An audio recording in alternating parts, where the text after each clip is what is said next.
Are you ready? Let's go.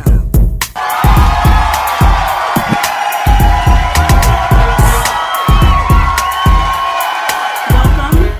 Thank you for tuning in to another amazing edition of Sanya on Air. I am your host, Sanya Hudson-Payne, and how do I start off each and every single episode? I have another great celebrity interview for you. Now, if you're new to Sanya on Air, this is the purpose of this media platform. What my goal is to do is to take celebrities and to unpack their pivotal moments and their milestones. We just want to figure out, how did you get to where you are and how do you stay there?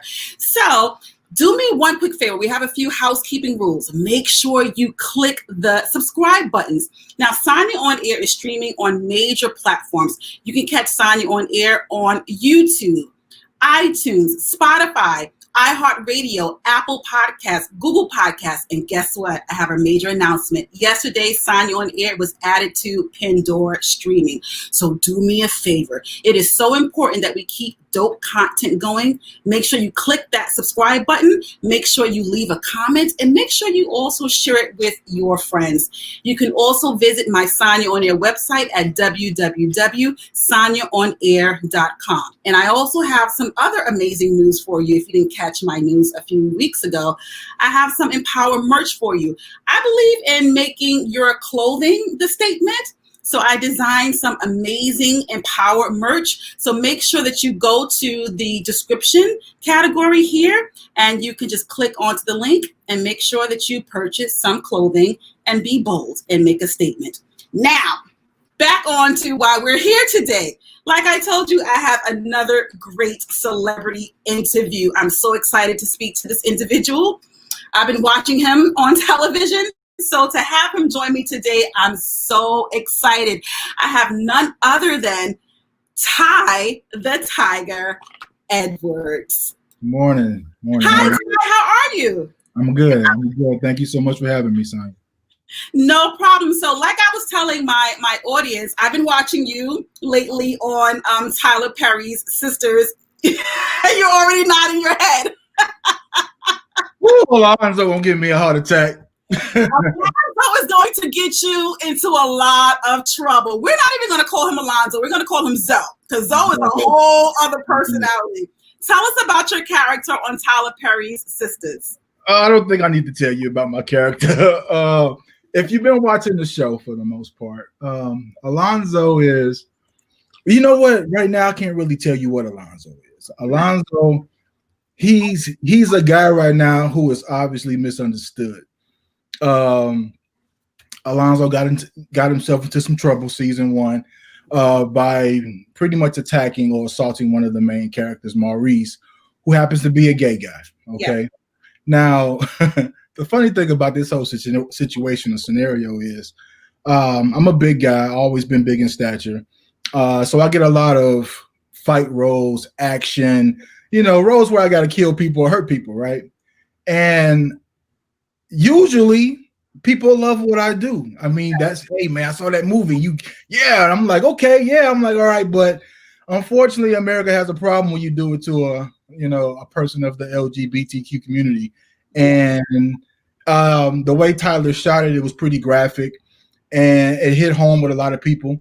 And a lot of people couldn't distinguish Thaiga Edwards from Alonzo Crawford. And some things got kind of ugly, they came after me, so I had to, kind of put up a little PR thing saying, hey, that's the character and this is who I am, And, but yeah, I mean, in the beginning, it was really, really hard being on this side as an actor in entertainment because I felt the attack. And then hindsight is always 20/20. And you can change your perspective. You can say, well, they hate me and they hate that character. I don't want to do this in the business anymore. Or I can use that as a testament to say, you know what, I'm really pretty good at what I do because I got people in their feelings. They can't distinguish what's real and fantasy. So now I'm looking at it from that perspective a little bit more. I'm even embracing the character now. Look, it is what it is, But at the very least, it's just the character that I enjoy playing. And, let's see what happens in season 3. Yeah, we are definitely waiting to see. But you brought up a very good point. I think one of the goals of an actor is to make the character believable. And it was so difficult for audiences to differentiate between Ty and Zoe. So I'm sure that you received a lot of backlash on social media because, you know, there's some real thugs on social media. Right. So, you know, when people, you know, come at you on social media for simply playing a character, what do you go through to unpack that harmful residue so that it doesn't land and, you know, cause you to kind of change the totality of who you are? Good question. Oh, I like you. No, I mean, again, I mean, you have some very good questions. No, well, in the beginning, in the very, very beginning, as I started to climb this success ladder and become more notable to people, I didn't say a lot. Mm-hmm. And then oftentimes, I mean, we live in a world now where sometimes what you don't say could hurt you too. So, you know, I went through the phase. I mean, initially, my first blow up was I did a photo spread that all the pictures went viral, right? So and I mean, I got so many people come out the woodwork with that because they never saw the modeling side of me; they just saw the acting side of me. And with that came with, you know, well, he's this and he's that, and that's this and it's that. And, you know, and it really, really bothered me from just the general remarks people would just assume, well, he's gay because he has this, or, you know, he's that because he's on this.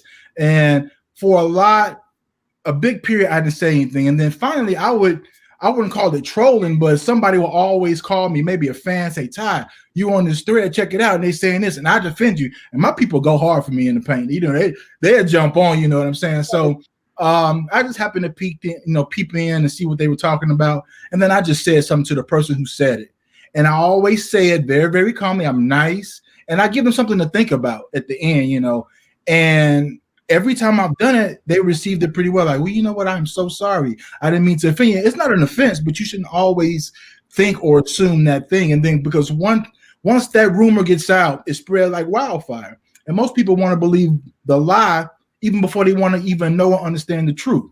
So sometimes, depending on the topic, I jump right in, you know, hey guys, you know, I'm right here. Let's address it. And they like, whoa. I was like, yeah, I'm a real person at the end of the day. This is what I do, but you're not going to bully me. You know what I'm saying? You're not going to bully me. But it all depends. I mean, it just all depends. Yeah. You have to be silent. Sometimes you have to say something. Yeah, sometimes you do. You know, this morning I had a conversation with a friend about having uncomfortable conversations because I give myself permission to stand in my truth. Yes. You know, but yes. I understand because, you know, when I look back at the comments on all of my interviews, like most recently, someone left a comment and it was kind of nasty. And what they said was, this bitch is ugly. And what I heard in my head, because I'm a very theatrical person, it took me back to you show is ugly. Right. Like, do I comment? You know, do I say something back? Because you and I come from similar backgrounds. I grew up in Brooklyn, okay? Inner city, you know, so we retaliate, you know. I had to push back and say, you know what, it's not worth my energy. But sometimes you're right. You do have to respond because when you don't say anything, sometimes the silence, it speaks magnitude. Yes. And, you know, and I mean, being that I love what you said. You said you like to live in your truth. I'm not for everybody. You know, even when I came to the business, I'm not trying to be appealing to everybody. I speak my mind. I say what's on my heart. It's always truthful, and I always give something to kind of back up my belief, and I'm always doing facts. But when it comes to things like that, I'm a real big believer in. It's not so much what you say; it's how you say it on all platforms. I mean, I could check you really, really hard and be so nice about it, and be so. be charismatic, and where it's like, man, he really put me in my place, but he wasn't rude or ignorant about it. I mean, because we do have to keep in mind what our platforms are and who we are as people and what we want the people to know and perceive. At the end of the day, I'm a regular person. Acting is what I do. So it doesn't make me exempt from doing human stuff. Now, I haven't done anything stupid yet, but just in case I do, I'm on my worst behavior. There you go. And even as I started to propel and elevate in this game, I prepared my people 10 years. I've developed hashtags in my posts. When I'm on, if you ever see a hashtag on my worst behavior, that means that I'm just wilding out. You on your ish today? Yeah, I'm on that. I'm on that today, and I'm heavy with it. But then, I got my real talk hashtags. I got my, life lesson hashtags. I got my spiritual hashtags. Because again, I want to show people layers of Thaiga. No one is the same person all the time. And I use this example. I was like, a preacher can be a preacher and he's spitting fire and brimstone, on that pulpit. Well, let him get his ass up in the middle of the night and stub his toe. He gonna cuss out everybody in that house. It still don't make him a preacher. He's still a godly man. It's just that he's human and that pinky toe shit hurt. Right. So I'm just a real person, and sometimes, being truthful or being direct or standing in your belief right now in today's society offends people because it makes them see themselves. And no one wants to see themselves when they live in a lie, not living in a truth, or it's ugly. So true. So true. I'm glad. I think everyone should do that. Like, give a disclaimer. Hey, if you see this hashtag, that'll let you know how I'm feeling for the day. Let me tell you a true story. Just last night, I had a conversation with my daughter. I said, you know what? If you come home and if you see my coat just thrown on the chair, it's been a bad day, because she knows I hang up everything. So if I just come in, I just throw it there, tread lightly, and leave mommy the fuck alone. But Ty, we see you on television, but I want to talk about the road before we see you on Tyler Perry's Sistas. So you grew up in Chicago. Tell us about that. How was life for you growing up in Chicago? Because that's rough territory. Okay, now how real is this show? How real and real raw can we be on this show? Really real. So let's get. Well, you know what? Shout out to my publishers, because it's the type of platforms I like. All right, listen. Growing up in Chicago, I was born in the 70s, so I grew up in the 80s. I'm an 80s kid. I grew up in the crack era, you know what I mean? So I was in the thick of the shit. East Side Chicago, you had your Gangster Disciples, you had your Blackstone Rangers, you had all that stuff is what you was going to go. That was my journey as a man. I don't think any young man in Chicago, especially at that time, and even more so now, is that course of direction as far as coming up from a young man into an adult. Those are like milestones for us. You're gonna you're gonna touch some dope. You're gonna gang bang. These are the things. It's like a rite of passage. So I was a troubled youth. My parents broke up, and when my family dynamic went to shit, everything about my life just took a turn for the worse. To the point where pretty much since the age of 13. I raised myself. I've been on the street. I'm pretty much raised by a village of people. Had it not been for my best friend, shout out to Chris Morrow, he brought me home one night and just told his mom my situation. And from that night, I never went back. And those are the people who I hold dear and true to who I am as a person, because anytime a person who doesn't have the same blood in their veins embrace you and bring you into their home and treat you as if they were family, and your own don't do that, that's the person that you have to give some type of account and dedication to. So I wasn't the first kid that she's done that to. Fortunately, she opened her home to many kids who had trouble situations at the house. But I always wanted to say, and I was always a person to say, if a person did something for me, I have to give something back to that person. It may not be monetary, it may not be something, but I gotta let you know that I really give a fuck about why you helped me, and thank you because of helping me. So I bust my ass, and I went through a lot of obstacles, and I've been through a lot of situations that you're gonna probably find out later, either in my book or probably a movie, pretty much both. And I tell them now, and they look at me and say, "Baby, we so proud of you." I said, "Mama, at the very fucking least, people I call my parents, look, at the very fucking least, I had to do this. I had to make good on this because you didn't have to take that chance on me. I know so many kids who don't have that, who aren't that fortunate. Yeah. And all it takes is for one person to impact your life, and the rest is history. It don't take a bunch of people to get you to where I'm, to where I am, or and where I see myself being. It just took one. So it was that lady who's my best friend's mom. I call her Mama Lois, and then my 5th grade teacher. I just started just be a regular teacher, but that woman stuck with me from 5th grade until now, and that's who I call my mom. So I got about my biological mom, I got my foster mom, and I got my mommy mom, and each one of them I adapted something from. Wow. And I embrace. So you just dropped some jewels, and I'm a TV and film fanatic, so I was just like, message. Right. That movie. But it's about making sure that the people that you are surrounding yourself with, they can pull you back whenever you go off track. You and I, we grew up in the same era, and it was so easy to fall. Right. It was so easy because just to get to school, you had to go through about 5 to 10 tests. Absolutely. And one day, it was like, okay, I'm going through this at home, so this looks appealing. Why don't I try this? I love to see people who grew up in urban settings, and now we look at them, and it's a testimony to how you start doesn't have to be where you finish. So I thank you for truly sharing that story with us, because you didn't have to be here today to share that. Now let's talk about your modeling a little bit. Oh. Okay, hold on. Is my volume up? I'm getting some feedback. It's perfectly fine. Okay. It's fine. You're modeling now.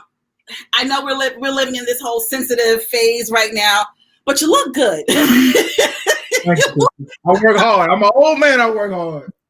You look good. I was looking at your pictures, and I'm like, okay, so he works out. But I have a question though, because you have so many pictures showing your physique. Has that somehow negatively impacted you when you go out for acting auditions? Like, do people just typecast you? Well, you know what? Damn, that's another good question. I love you. I don't know, but look, this has been my experience in my years in Hollywood. I mean, collectively, I've been in the business close to 27 years. The modeling side, I would probably say the first 15. Acting is like 14, 13, hardcore. But the roles that I get are not necessarily typecast. I have played everything that someone my size, physicality probably won't. Okay? Like, I've never played a cop. The stuff like I never played. No. Have I played a jailbird? I haven't played a jailbird yet, not on television. But again, just like the roles that you normally see, big, burly, strong dudes, cops, criminals. No, I get bad guys. I mean, I guess you could say from a character standpoint, bad guys. The boss. That boss brother that that you gonna tear some shit up. But now, but I kind of touched on a little bit of everything. I think the most different from everything that I've done this past 10, 12 years has probably been Alonzo, because of what I had to do and the role that I wrote for myself and we shot. Where, if I'm gonna be completely transparent, people who know me, they will look at that and say, you know what, he ain't acting, he's just being himself. And even in shooting that, I was such in an emotional uproar internally, because I was dealing with so many things that reminded me of the things that I was doing in the scene and we had wrote about. And it took me to a lot of dark areas, because I needed to tell that truth. I've never had an outlet. I didn't go to a therapist when my shit was messed up. I had the gym, so in a lot of my movies, I use those characters to the best of my ability to help heal myself. So no, I can't say that I've been stuck in a box. My thing is, I want to get more of these roles so people can see my range, other than he can play a good ass bad guy, or he a superhero all day, or he can be that asshole. No, he can be a father, he can be a lover, he can be a lot of things, you know what I'm saying, and really, really touch and impact you. So that's what I'm most excited about this particular role. But no, they ain't put me in a box yet. And that's why I'm fighting so hard to stay out of it, because I mean, it's a good side to being typecast because you're constantly working. Right. But to me as an actor, it's a waste of talent, especially when you know that you have more inside that you are able to offer. Yeah. So do you think will ever come a time where you will turn down a role? Like what role will you turn down? Well, you know what? I am a very, very story-driven person. I like good stories. I've turned down a lot of roles. And sometimes it was just because the story wasn't appealing. I like truth. A lot of times, I mean, especially in this day of time, it's always they're trying to force one narrative always, and that's not always the case. It's different sides, and you just don't. And as an actor, I want people to be able to look at every situation from different perspectives, but they'll never know those perspectives unless you tell those type of stories. Sure. I'll give you an example. I had a situation where they wanted me to play a guy who was in jail and he was bisexual. Mm-hmm. I said, okay. So I'm reading the script, and what ended up happening was it was for a popular TV show, and one of the main characters was a trans guy or is a trans person, right? So he meet my character in jail, and I save him. I save his life. This, that, and the third, and we have a little relationship because in jail, I mean, things happen. You know what I'm saying? So that situation happened, and then we both get released, and the person on the trans person wanted to have a relationship on the outside, and my character, he wasn't with that. So the trans person was just going off with my character. Well, you did this, and I was like, that's just foul. You know what I'm saying? I said, listen, I'm not opposed to playing a gay character, but I know what it is to be on the inside. Mm. I know what goes down in there. You know what I'm saying? Those men that happen to do a long bid, whatever happens in there stays inside. When they get on the outside, they're looking for their wife. They're looking for their girlfriend. I say, you know what? Let's tell a story where that situation happened. It is what it is. Situation, he's trying to reaffirm himself and get back into society and get back with the woman he loves. I said, let's have a conversation where he can pretty much tell the woman that he loves what happened to him in prison. Yeah. And she doesn't leave him. She loves him enough to know that was a circumstance on the inside, and she stays, and they live a happily ever after. Most oftentimes, guys who go in, they can never say that to their mate. Right. Because they would think, oh hell no, okay, it's fine with it, it's fine if it's a woman on woman situation. Not saying that even if the guy wasn't gay, that was a circumstance. He did 15 years strong. He never had a woman's touch. Things happen. It probably wasn't, full blown intercourse. Maybe it was oral or whatever, but it happened. But it was the same sex. Will you give him a pass on that? Mm. Do you understand how many men who have that issue that really want to tell and can't have to keep that secret? Let's tell a story like that. So even when I turned it down, I killed the audition, so they wanted to book me. But I was like, you know what? I declined, and they asked me why, and I said, well, look, no offense to the writer, I said, but this is always the same narrative, and then once he rejects that, it's a problem with him. He's homophobic. He's this, and I said that was just a circumstance. That was a by chance circumstance. It happens. It's human nature. We are humans. We need love. We want to be touched. We have moments. So he fell on his vulnerability. He shouldn't have to have a cross over his head for the rest of his life. Let him redeem himself. They didn't want that side. So when they didn't want that side, that means, well, you know what? I'm out of a job. But you know what? In Hollywood, there's always somebody else that would do that character, even if it means degrading yourself or looking stupid on film. And my thing is this, I'm gonna stand in my truth, even in my characters to a certain degree. Some characters I just won't play, just for the sake of it. It's just not morally or ethically in me. For example, I will never play a child molester. I will never play a rapist. Those are just too dark of areas. You know what I'm saying, that I don't want to go into.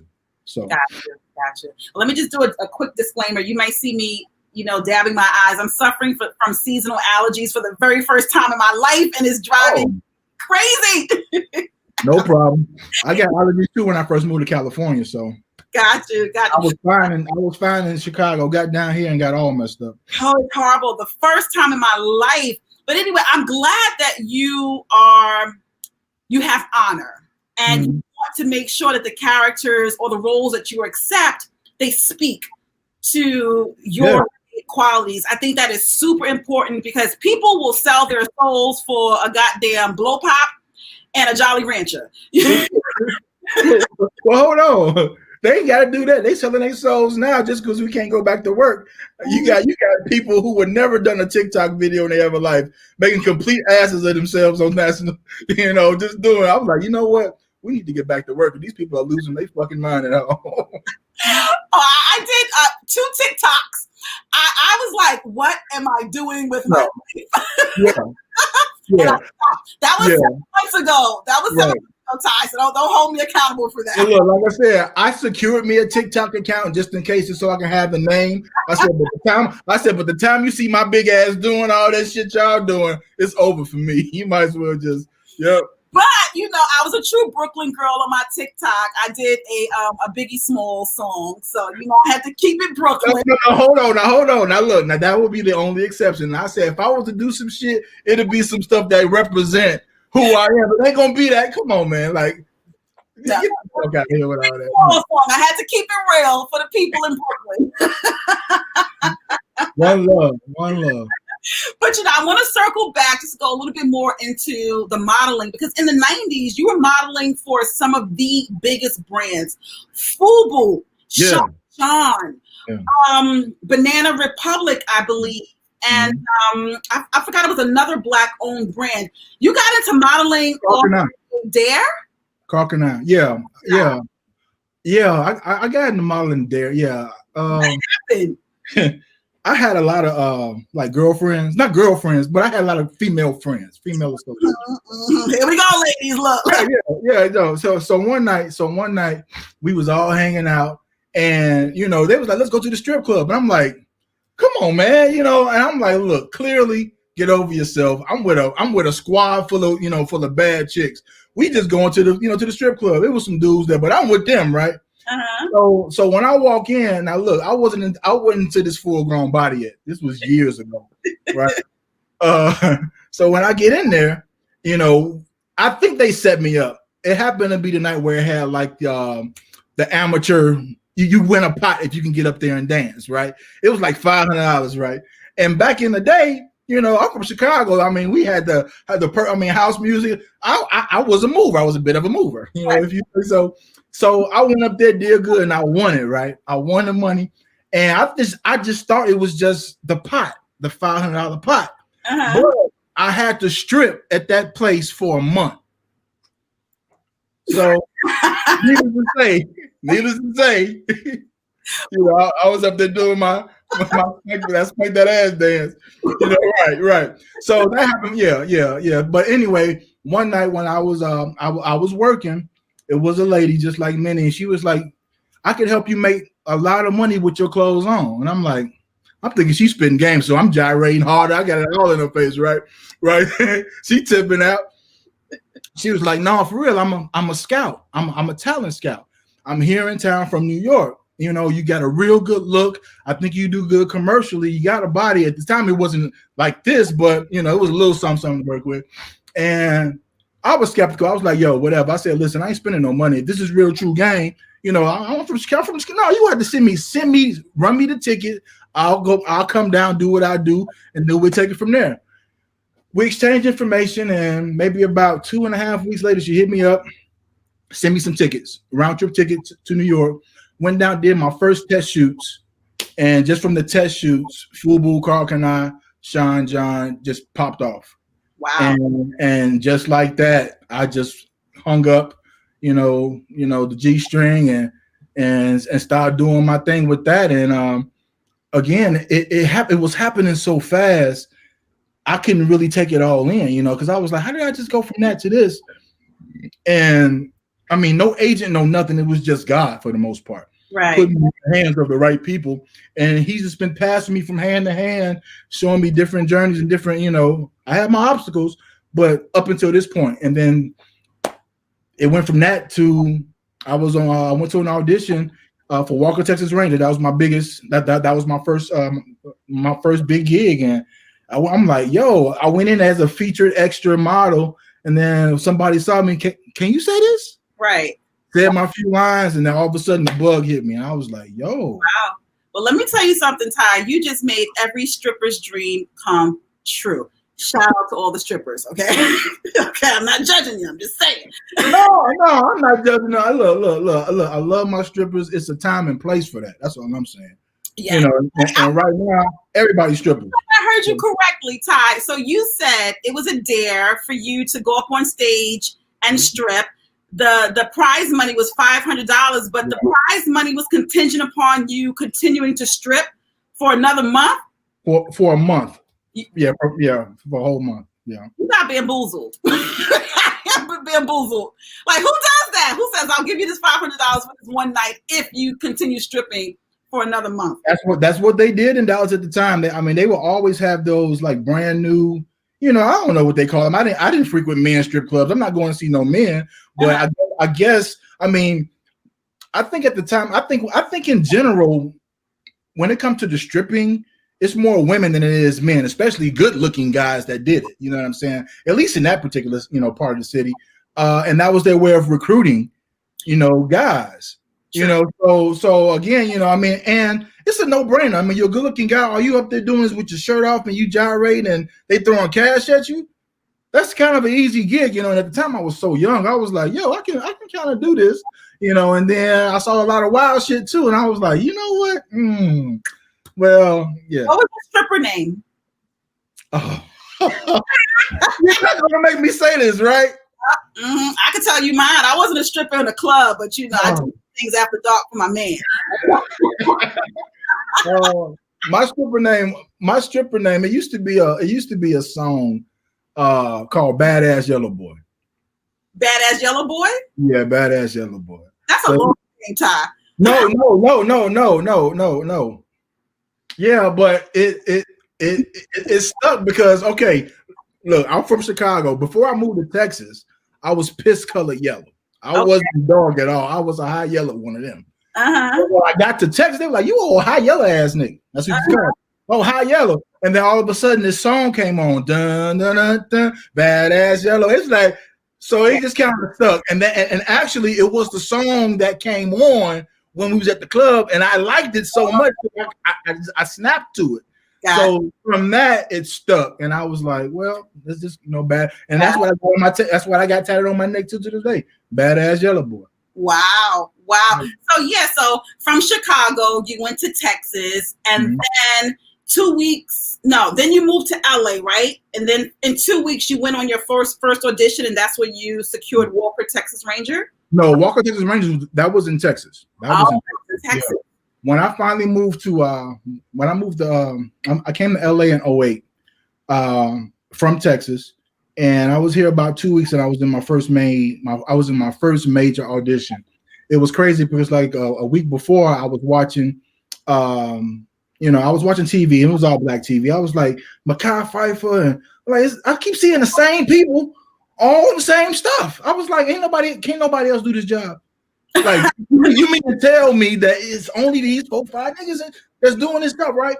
So, I got books and I was reading, and I got this one book called How to Audition.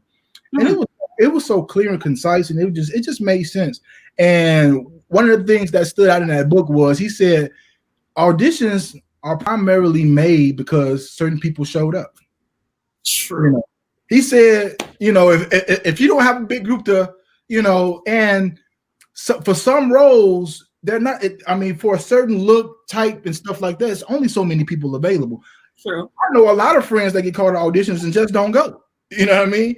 So I say that to say is he pretty much said, all you need to do is put yourself in the position to get yourself in the room. How do I do that? I need to move where that shit is. You know what I mean? So that was my mentality. You need to go where that shit is. If you think you can do this job, take your black ass down there and go prove it to yourself. Right. So again, I had my youth, I got my modeling, I got my looks, and and I was probably going through the worst part. Well, I was going through the worst part of my life during that time. I said, what the fuck do you have to lose? You got everything to gain. And after I walked in there, man, the same people I was looking at on TV, I'm walking in, they looking at me like, who the fuck is this? Right. You know, because again, everybody who's working in Hollywood, they all know each other. Mm-hmm. We all at the same places. So here it is. I'm a fish out of water. I'm a bigger guy. I'm light skinned. Anybody know who this dude is? And I'm walking in looking at Mr. Ogilvy from the Parkers. You know, Makai was there. Another guy from, I mean, people, I'm like, literally, I'm like, it was just that simple. I just had to come down here and get in the room with these people. And my first casting director, bless her soul, her name was Phaedra Harris. Phaedra, shout out to you, girl. She was casting for a role, and I went in there and I killed it. I killed the role. Like my first major audition, it wasn't shit to me because I felt like I was supposed to be here any goddamn way. It was just a matter of me proving myself. I went in the room and I killed it.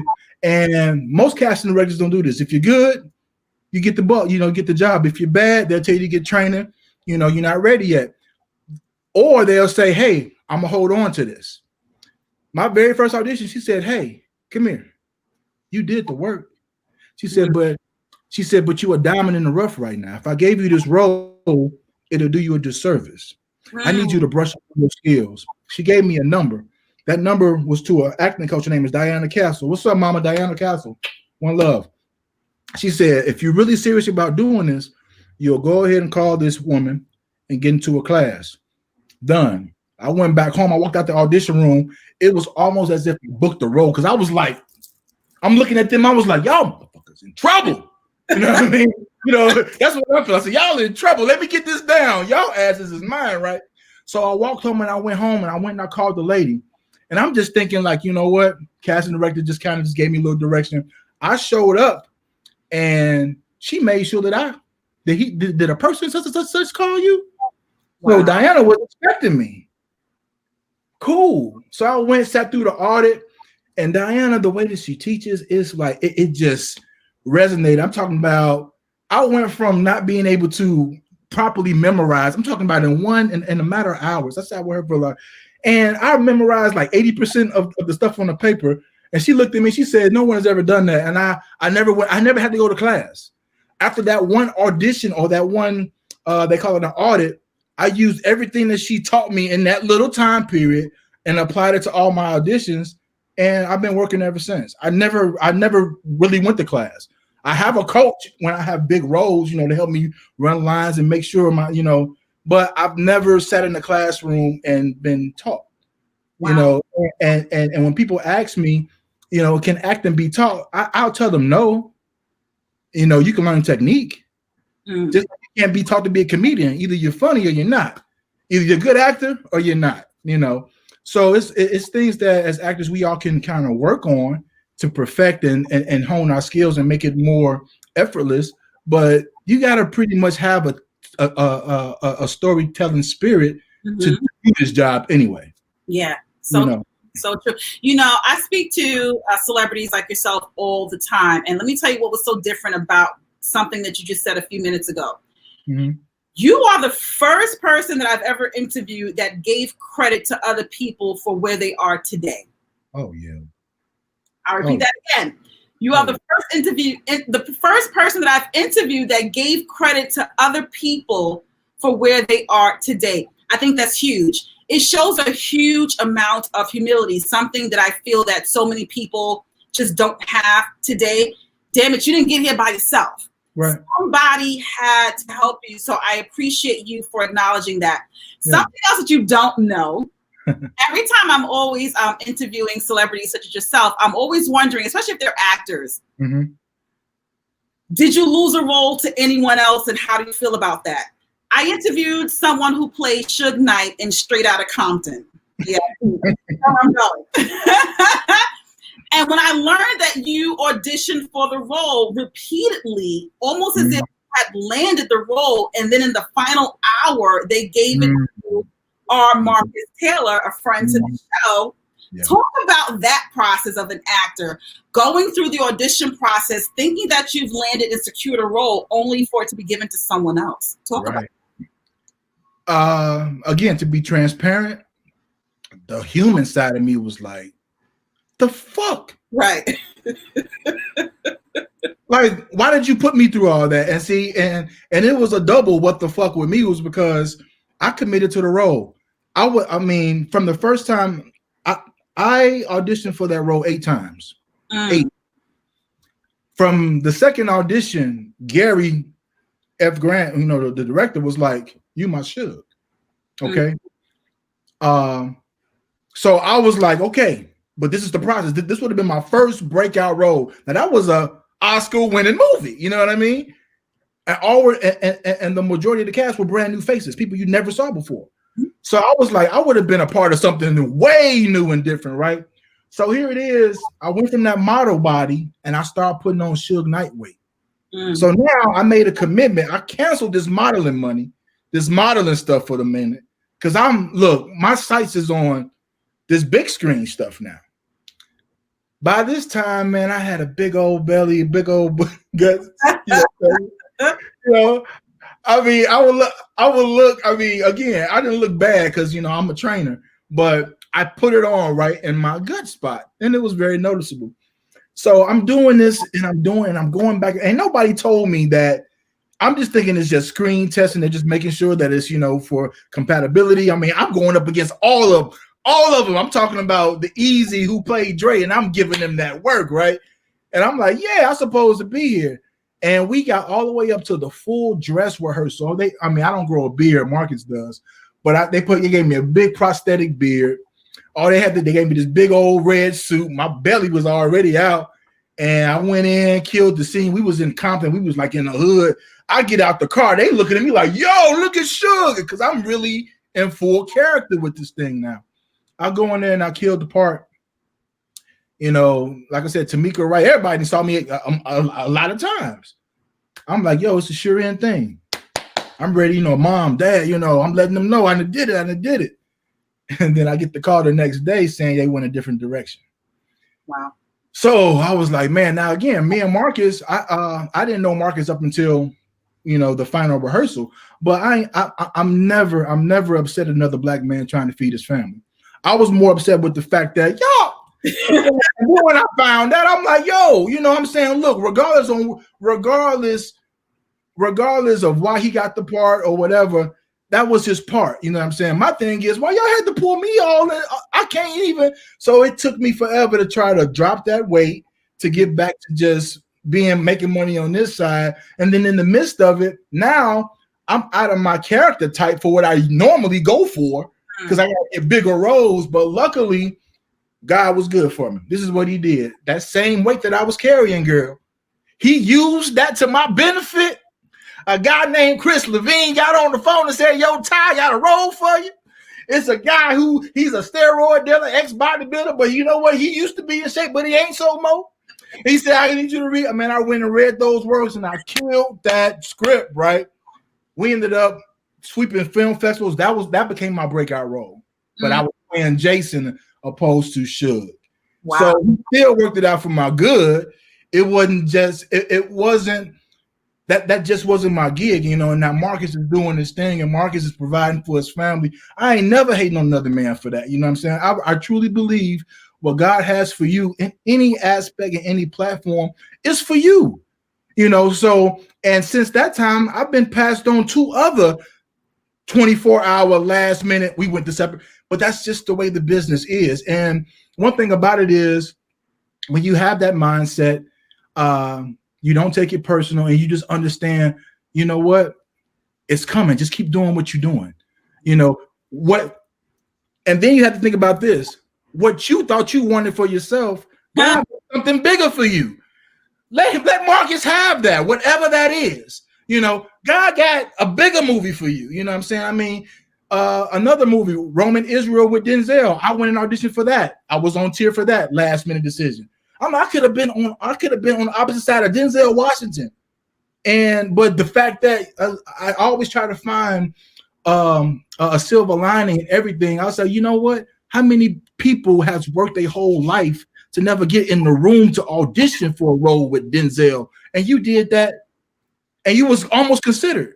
So every time I walked away with, if nobody told you that you was good in your circle, you good, boy. Yeah. You're in these rooms that a lot of people don't get to be in, and you talking to people, and people got their eyes on you that most people don't get to meet. Right. So be silent, keep your head down, keep perfecting your craft, and you're gonna get your break. Yeah. And Tyler Perry, after sitting in that office literally 7 years while he created other projects, I finally got my turn. Wow. I'm telling you, you are dropping so many gems, and I'm sure that aspiring actors or established actors who are listening or watching this conversation will be inspired, because, you know, there's so many people who just see actors on television and they think, oh, they went up for the role, they secured the role, and now they're famous. Not understanding the journey and the twists and the turns and the no's and the doors that slammed in your face. Yes. There's a story of perseverance that you just spoke about. So I'm hoping that my listeners and my viewers, you know, kind of catch on to that. That was huge. Yeah. You know what? Again, no one will ever have to tell me, Ty, come down, you full of yourself. The people that I grew up around, even the ones that I wanted to grow up around who didn't necessarily want me around, God always put some people in my life that was solid. I'm look, I tell people all the time, I say, look, you know, don't put me on this platform. I mean, it's a blessing to be acknowledged for what you did or what you do. But, you know, don't come at me with this. No. I'm a regular dude. Come here, give me a hug, give me a pound. You know what I'm saying? Let's talk about some shit. So I try to keep that level head. You know, I've had money early in my career outside of acting, you know, just being a good, you know, hustler and entrepreneur and things of that nature. And so me getting here a second time is pretty much what I'm more grateful for, because most people don't be able to get a second chance, especially to make the type of money or to do something of this magnitude, because most people think that it's so far-fetched. The chances of me doing that is slim to none. No, when you don't try, it's slim to none. You know, and everything that I've ever set out to do in my whole entire life, Sanya, I've fucking done. I said I wanted to play pro ball. I said I want to do this. I will myself. Let me tell you something about your will. I'm gonna drop another dude. Your will is so goddamn strong that God, the man who gave you the will, can't even control it. It's so powerful, he can't even control your will. Wow. He gave it to you. He can't operate without your will. It's a lot of things. It's all a matter of choice. And when you choose and decide to do something and put that action, you will manifest whatever that is. That's willpower. That's the human spirit. Do you know how many people have come close to death, and while their will and human spirit, they defeated odds? It's because they wanted to live, or they found purpose to live for. You know, so that's how I operate. I don't operate in this fickle, look, I just live in this world. I'm not of it. You know, so when I approach life and I use all the things that's happening and really impacted my life, you know, I try to change those things if they're negative, or I try to improve of those things if they're positive, especially if they're going to propel me in the direction where I want to go. And I'm always trying to help other people who want to be helped. You know what I'm saying? But I think the biggest thing about me is that none of this stuff can ever go into motion with anybody, or no one can really practice anything that I'm saying unless you're honest and true with yourself. A lot of us are so full of bullshit. They don't want to. I had to deal with my truths. And once you can really deal with your issues and know what your issues are, your triggers are, and you really understand yourself, ain't nothing you can do. Yeah. That's you know. So true. But you know, you also spoke about a film that you wrote and produced, just to transition to a different topic, and then we'll get back to know more gems, because you know, we, like I said, we loved you in Sistas, and that may be the first time that my viewers and my listeners have seen you in a role, and I don't want them to think that that's all that you are. So talk about this amazing film that you wrote. Okay, well, I might get emotional with this one, but this film is so powerful. And it's so powerful in many ways because it speaks on so many levels, especially right now with what's going on with society. This movie is called The Ice Cream Stop. Okay, I co-wrote it, executive producer, and I starred in it. My partners, Raul Perez and his cousin, which is Marcel Bapper. Excuse me, I'm sorry. Anyway, me and Mar, me and me, and it's crazy because it was nothing but God. Raul called me up and said, "Y'all got to roll. I'm gonna shoot it over." I started to work on the role, but at the last minute, just like we talked about, they went a different direction, right? So Raul said, "Man, you know what? That sucks. But you know what? My cousin just called me the other night. Said he had a dream. Stream he had. He woke up right now. Now his cousin is a writer. He was a former rap artist, but writing is what he does. You know what I'm saying? And he said, man, he called me out of his sleep, and he was like, yo, man." And he started writing this thing. He said, "We got this concept, Ty." He said, "Look, man, you got to look. Let's sit down. Let's talk about it, and let's develop it." So I'm like, cool. Now look, we in the COVID. Ain't nobody working hardly. You know what I'm saying? And if that saying is true, necessity is the mother of invention. This is why I did this. You know what I'm saying? Because I'm trying to survive. Everybody trying to survive. You know what I'm saying? You know, my money ain't like it's supposed to be. You know what I'm saying? I'm trying to find ways to either set myself up for a better 2021, or, you know, I mean, I'm here doing a lot of home auditions, but look, you know, I'm tired of people giving me roles and turning me down. Create it. So here it is. We had this story, and when we got the story, when we started developing, we was like, man, and it was all pretty much centered around what's going on with the injustice, you know, with Black people. And being a Black man in America, it hurts so bad. It hurts so bad to see George Floyd get handled like that. Not to mention all the people that got handled before George, but George Floyd, I think, pretty much put the stamp on, you know what, this shit is enough. Because it was televised for 8 minutes. And we watched this guy scream for his mama, and he dies over some shit that shouldn't have happened in the first place. Regardless what he did, what he was, it don't matter. You took a human life in front of the world, right? And I felt so defenseless as a Black man in America, because a lot of people really didn't understand our struggle just being a Black man, and the likelihood of that happening just because you are a Black man going out on your way. Okay.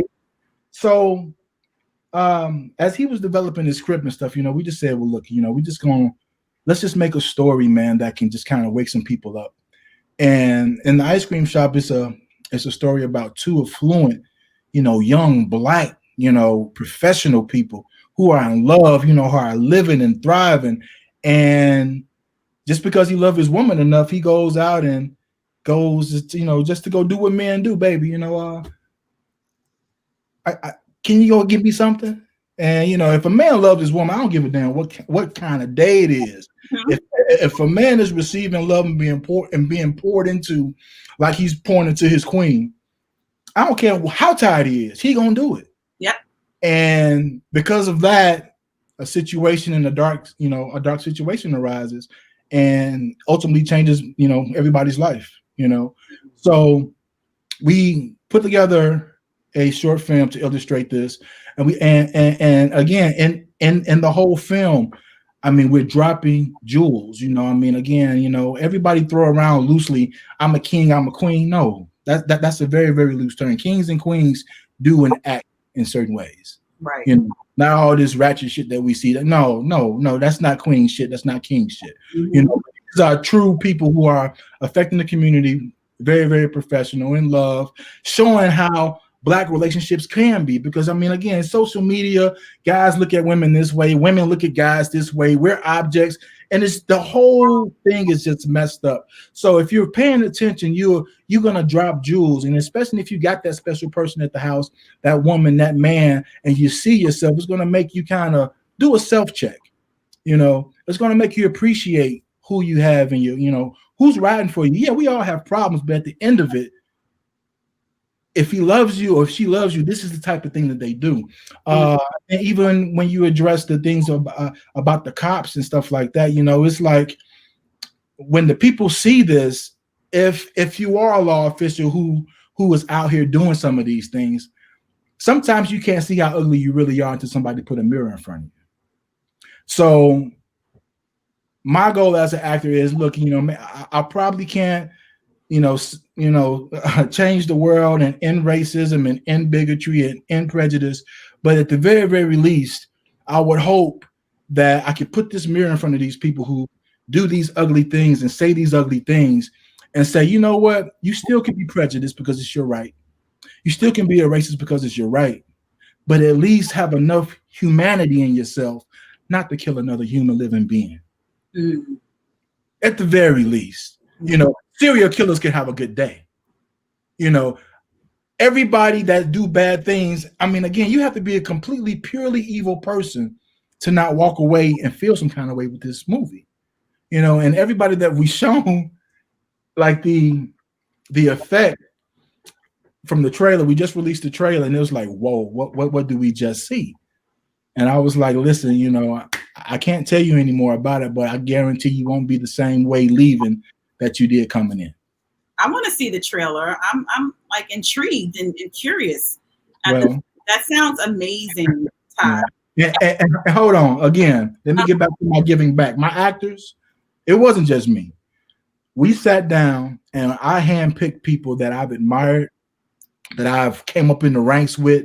The guy that put me on, Chris Levine, in the movie that I lost to, I put him on, and he did an amazing. Chris Levine did an amazing job. Dustin Harness, amazing job. Paul Logan, amazing job. The woman who played my wife, Nicola Lambo. Oh my God, we did a photo shoot. The photo shoot was pretty much just to get the people and really in love and in tune with the couple.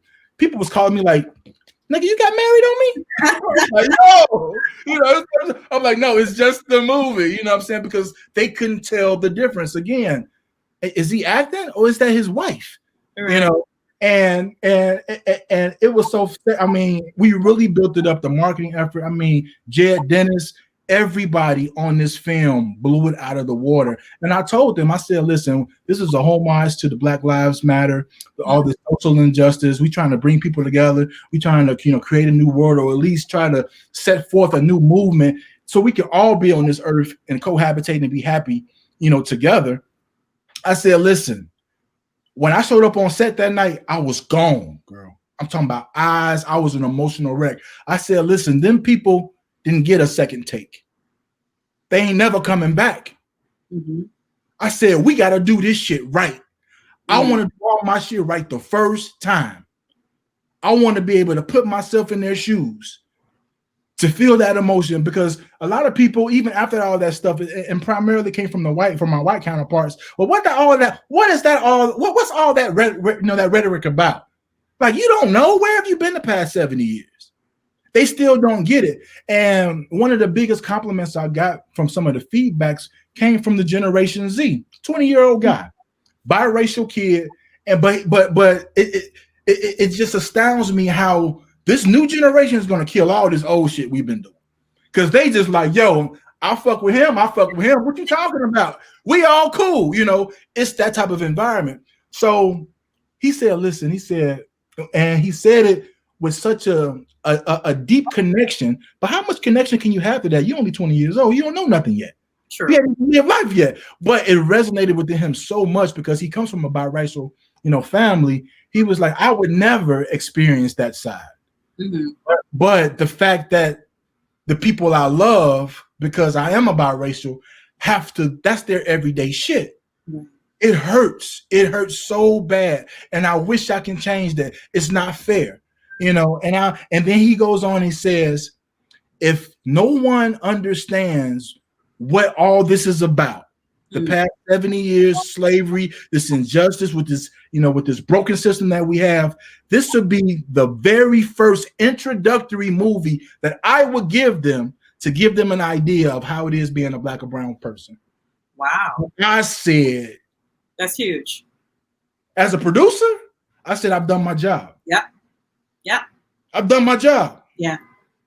But Ty, I just want to interject right now because we talked about your responsibility as an actor and a producer.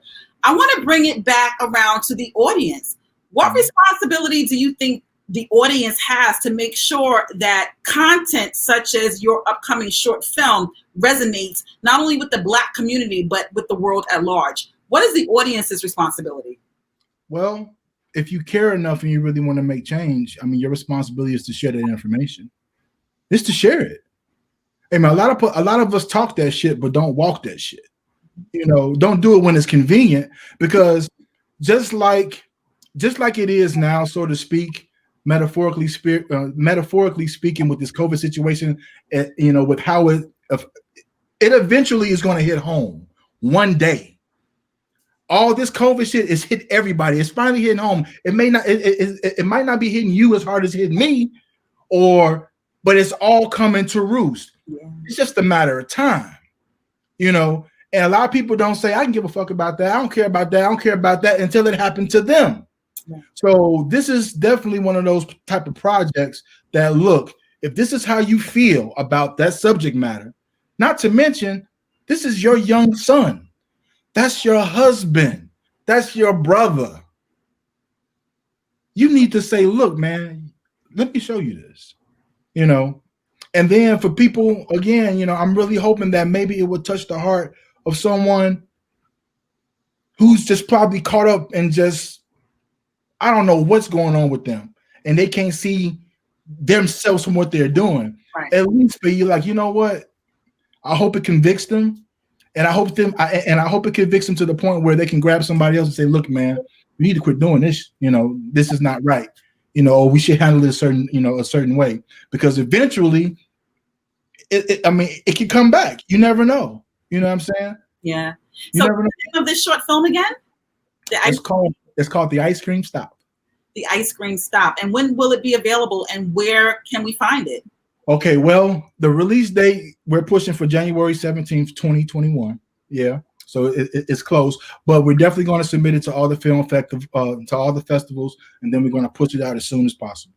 Got you. That sounds amazing. So let's talk about Zoe just briefly before we end this conversation. What can we expect from Zoe for the remainder of this season of Sistas?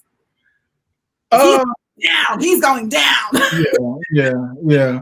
Well, for the most part, I mean, Zoe's pretty much still in his worst behavior. I'm really hoping. I mean, look, I did have a small candid talk with Tyler when I was there shooting season 2, and he said, listen, Zoe's story is about to unfold as to, to give people a different perspective. And that's one thing I can respect about Tyler. He always gives you a chance to kind of redeem a character, but I'm really dread. I'm like, man, I'm so tired of this roller coaster Zoe got me on, man, because again, it's a lot of stuff that comes with that, and I mean, as much as I hate the backlash that I get, sometimes I enjoy playing them. I do. But again, you're just gonna have to just tune in every Wednesday like you've been and see what I'm up to. But if it was any spoiler, I'm still on my bad shit right about now. Gotcha. Got you. So besides, from about to release your short film, what else is coming up for you? Okay, well, next year, I did a lot of auditioning since I've been here on lockdown. So I still could get callbacks from some of those roles, because it's hard to pin down production dates because you don't know when they're going to open things back up. So right now I hadn't heard anything as of yet, but I've auditioned for some pretty big shit, you know what I'm saying? So hopefully I get a phone call. But outside of that, pushing this, I got some more fire content coming from IFG, Iconic Film Group. Me and my partners, we're thinking about some new stuff right now. We're developing some new stuff right now. I will be doing, people have been hounding me. They was like, Ty, when you want to do another photo shoot, take your clothes off. So I said, you know what? I'm turning 45 next year, or this year. Well, no, next year. And I said, you know what? I'll let you guys see what 45 look like. Got you. Yeah. The first time I did it, it was 2012. So here it is, years later, and I still haven't changed much. So. Got you. What month is your birthday? February 16th. I'm 2 days after Valentine's Day. So I'm gonna try to drop it again like I did years ago on Valentine's Day. That'll be my birthday gift for y'all. Nice. But let me tell you something, Ty, so that we can wrap up this conversation. What I've learned about you. Humility, persistent, a grinder, faith-based, creative, an innovator, dedicated, and an all-around great person who is just getting started. Just getting started. I'm amazed by this conversation. Let me say, I love having conversations with individuals where I learn something from, where I can end the conversation and it makes me want to do even more work. Right. Because, you know, I love the persistence part of your narrative, because even when the doors close, like you said, we're in this whole COVID space, we're all quarantining, but even despite all of that, you're still creating your own content. You're not leaving it up to other individuals to define your future. Right. You are your own writer and narrator. So I appreciate you for that, Ty. Man, you know what I tell people? Look, I am real. If you come to my page, my page is so real.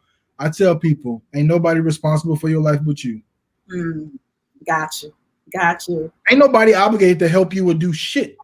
You gotta get here and figure it the fuck out. Gotcha. You know, so, you know, again, with this Hollywood thing, yeah, I can sit and audition myself till I'm blue in the face. I want to get myself in the position to say, hey, Ty, guess what? I got a role for you. That's it. I'm tired of auditioning. You see what I can do. You see my value. You see what I can bring to the table. You know I can put asses in seats, no questions, whether I'm just delivering a line or taking my clothes off. It's no question. Gotcha. I'm going to put an ass in seats. So I'm tired of your auditions. Again, I told people, if you don't come out of this COVID situation better than you went in, you messed up. Yeah. You messed up. What are you doing with your time? I don't know. But you know, Ty, if you talked about, you know, you use hashtags to kind of capture how you're feeling. If you could use a hashtag to describe this conversation that you and I had, what would that hashtag be? The realest shit I've ever posted. All right now. And you know what? And I'll end it with a. So how can my listeners and my audience follow you? What's your social media? Social media, IG is official Ty Edwards. That's Ty like Thailand, Thai, Edwards at IG, and Ty the Thaiga on Facebook. Or you can hit me up on my website, www.tyedwards.com. And on Twitter, just my name, Ty Edwards. You can catch me there. Amazing. And I was looking at your tree. I was trying to see if I saw any presents under there. Well, you know what? After this interview, I got you, shorty. Ty, thank you so much. Stay blessed and do me a favor. Don't change. Just get better, because the sky is the limit for you. I really appreciate your conversation. Thank you so much. You know, I appreciate you having me, and I appreciate everything that you said. I am deeply humble, and I look forward to doing this shit again, sister. Yes. Take care. Happy holiday. Hold on. And y'all go see the ice cream stop.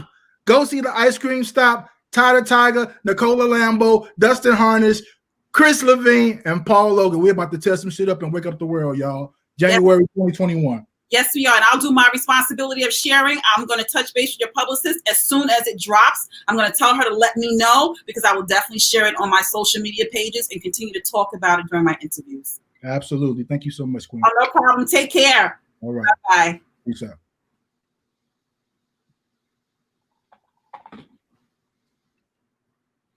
Wow. So there you have it. Ty the Thaiga. It was an amazing conversation. Such humility. He is in the room with some powerhouses in Hollywood, but that doesn't stop him from living in his authentic truth and also pushing narratives for the culture that is very, very honest, that is very, very relatable. I love that, because, you know, sometimes I have conversations with actors and they will take any role. I have conversations with singers. They will sing about anything. I loved speaking with Ty, because he is choosing every single role, every single piece of content with such intentionality that it is just awe-inspiring. So do me a favor, make sure that you hit that subscribe button. I'm going to also share links of other Sanya on Air streaming platforms on iTunes, Spotify, iHeartRadio, Google Music, Amazon Podcasts, and also on Pandora. Make sure that you go to my website, www.sanyaonair.com. And I'm going to do another shameless plug because we got to keep this content going. You can also cash at me at $Sanya Hudson. This was an amazing conversation. I don't know. I always have my pen and paper. I write down gems because I am a perpetual learner. And I think that is a very synonymous attribute with a lot of successful people. You never want to stop learning. So happy holidays, everyone. Thank you for tuning in. Smooches, dolls.